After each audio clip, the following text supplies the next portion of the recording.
آپ صلی اللہ علیہ وسلم نے فرمایا من سمع رجلا ينشد ضالة فی المسجد، جڑے ویلے تسی سنو کوئی بندہ مسجد دے اندر اعلان کر رہا کہ اے میرے بھائیو میری کوئی چیز گم ہو گئی خراب گئی مینوں دے دیو، اودیاں اے نشانیاں فلانی جگہ تو گم ہو گئی ہے، آپ صلی اللہ علیہ وسلم نے فرمایا سنن والے بندے نو کیا آخنا چاہیے، لا ردہ اللہ علیک، اللہ کرے تیری چیز تینوں کدی واپس ملے ہی نہیں، واپس ملے ہی نہیں۔ ایک ایوے مسجد دے ادب دے خلاف ہے کہ ساڑھے معاشرے کے ہونا پرالی پھنڈنی ہوئے تو اعلان مسجد انجھے نا گلنا کوڑیاں لگڑیاں، گوشت آوے تو اعلان مسجد لتر آوے تو اعلان مسجد جے کوئی تمباکو والا آوے تو تاوی اعلان مسجد۔ یہ قرآن دے ادب دے مسجد دے ادب دے خلاف ہے۔ تمباکو تے ویسے بھی حرام ہے نا، تمباکو ویسے بھی حرام ہے۔ دلیل ابو داؤد ترمذی اور ابن ماجہ مشکات،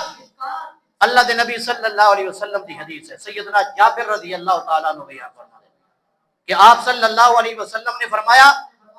کہ ہر او چیز جڑی نشہ آور چیز ہے قلیلہ فکثیرہ حرام، وہ تھوڑی نشے والی ہوئے یا زیادہ نشے والی ہوئے حرام ہے، وہ کہوے حرام ہے۔ اور میں بڑے بڑے علماء دے فتاوی جات پڑھے، بڑے بڑے علماء دیوبند بھی پڑھے، کراچی دے 3 مدرسے علماء دیوبند، جامعہ فاروقیہ، جامعہ بنورویہ العالمیہ، جامعہ بنورویہ الاسلامیہ اور دارالعلوم دیوبند انڈیا، انہوں نے فتوی پڑھیا، انہوں نے آکھیا مسجد کے اندر اعلان یا تے صرف کرو تے کرو کس دا فوت کی دا کہ بھائی فلانا بندہ فوت ہو گیا اس ٹائم پہ دا جنازہ، یا اگر کوئی بچہ گم ہو گیا یہ بھی اجازت نہیں، لیکن بضرورت انسانیت کہ اے جان بچے دی ضائع نہ ہو جاوے کسی حد تک اے اعلان بھی کرنا جائز ہے، اس کو علاوہ کوئی اعلان مسجد دے اندر کرنا جائز۔ تے مولویاں تو جناب علی سویرے سویرے بیٹھے ہوندے ہیں فلانے نے 100 روپے دیتا تے فلانے نے 500 دیتا، چندہ اکٹھا کرے دے بیٹھے یہ کتوں جائے، بالکل حرام ہے۔ اللہ دے پیارے پیغمبر صلی اللہ علیہ وسلم نے فوت کی اعلان صحابہ کرام نو مسجد کے اندر اطلاع دیتی ہے، جائز ہے، اس تو علاوہ کوئی بھی اعلان کرنا مسجد کے اندر جائز نہیں، اس تو پرہیز کرو۔ یہ ساڑھے معاشرے دن ساڑھی مسجدوں کے اندر عام ہوتا ہے، اور خاص طور پہ تواڈے گاکھڑے دے اندر تا اللہ ماشاء ہے تمباکو دا اعلان۔ میں سن کے پریشان ہے کہ یار یہ مسلمان نہیں مسجدوں نے مسجدیں اس وقت بنائی ہیں کہ انہوں نے اندر ان چیزوں کا اعلان ہویا جائے۔ میرے بھائیو اج تانوں مسئلے دا پتہ لگ گیا ہے کہ قیامت دے دن تواڈے کول بھی پوچھ ہونی ہے، بول لئی نہ رویا سان تو کوئی نہیں پتہ، ہن پتہ لگ گیا، ہن تساں بھی دا نوٹس لینا، انہاں نوں جا کے پوچھو یا دلیل دکھاؤ، اگر دلیل نہیں دکھاندے تے اس کام نوں بند کرو۔ مسجد اس واسطے نہیں بنائیاں، مسجد اندر نماز پڑھنا آندا کوئی نہیں، وہی بابا جڑا زندگی شاید 2 عیداں ہی پڑھ لوے تو بڑی گل ہے تے اعلان کرے سی جی تماکو بن گیا تے آ کے لے لو،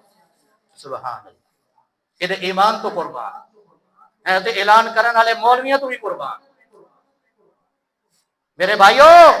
دین نو سمجھو، اسلام نو سمجھو، قرآن نو سمجھو، حدیث نو سمجھو۔ کسی نو کوڑیاں لگدن کہ بے شک لگن پہ میں جڑی گل قرآن اور حدیث دی ڈنگے دی چوٹ تے کرنی، اور بغیر دلیل تو میں گل نہیں کرنی، بغیر دلیل تو میں گل نہیں کرنی۔ یہ اللہ دے پیارے پیغمبر صلی اللہ علیہ وسلم دی حدیث کے خلاف ہے، اور یہ ادب کے خلاف ہے، مسجد کا ادب نہیں ہے۔ بلکہ بعض دیوبند علماء نے اتھوں تک لکھیا کہ اگر مسجد دے اندر فوتگی دا بھی اعلان کرنا وہ مسجد دا مائک باہر لے جا کے اتھے اعلان کرنا، اتھوں تک انہوں نے لکھیا۔ انہوں نے فتاوی جات پڑھیے تو صحیح، کوئی ریسرچ کریے تو صحیح نا۔ میرے بھائیو دین ہے، اسلام ہے، اس نو سمجھنا چاہیے۔ اللہ دے پیارے پیغمبر صلی اللہ علیہ وسلم نے سانو مسجد دے کے آداب سکھائے، پیونا تو بعد کی گل ہے نا، حقہ پی لینا یا سگریٹ پی لینا یہ تو بعد کی گل ہے نا، جدو ہے ہی حرام، نشہ ہے ہی حرام، تھوڑا ہوئے یا زیادہ ہوئے تو پھر پیون والا بندہ اپنے مرضی بھی جو فیصلہ کر لے۔